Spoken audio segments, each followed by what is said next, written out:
آپ جیسے حضرات کو وائز آ کر بیٹھے گا تو ایسی ایسی باتیں کرے گا کہ آپ ہنس پڑے، اور ایسی ایسی باتیں کرے کہ آپ روڈ پڑے۔ وہ ہنسانے والے بھی بوگس ہوتے ہیں، وہ بتانے والے بھی بوگس باتیں ہوتی ہیں، کچھ چیزیں ایسی ہوتی ہیں۔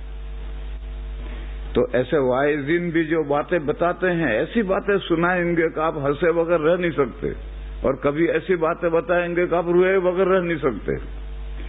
تو یہ سارا دین خراب کیا ہے ان وائزین نے، اور ان واعظین میں مولانا طارق جمیل جو تبلیغ والے ہیں وہ بھی ایسے ہی عجیب عجیب باتیں بیان کرتے ہیں۔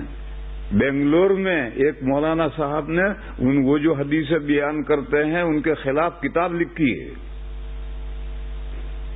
تو اس لیے میرے بھائیوں، ان واعظوں کی باتوں پر ہنسنا بھی نہیں چاہیے، رونا بھی نہیں چاہیے۔ اگر ان کی باتوں میں ڈاؤٹ ہو تو تحقیق کرو کہ یہ جو حدیث بیان کرتے وہ صحیح ہے یا نہیں۔ تو بغیر تحقیق کے کوئی چیز نہیں ماننی چاہیے۔ بنگلور میں ایک مولانا صاحب ہیں، بڑے پٹھان خان، یاسین خان نام ہے ان کا، یاسین خان نام ہے انہوں نے 500-700 صفحے کی کتاب لکھی ہے۔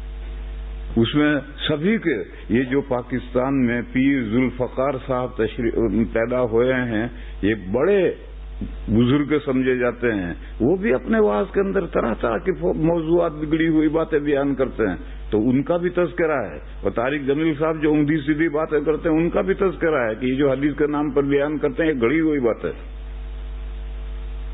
وہ کتاب چھپی ہے، منگواؤ، دیکھو، پڑھو۔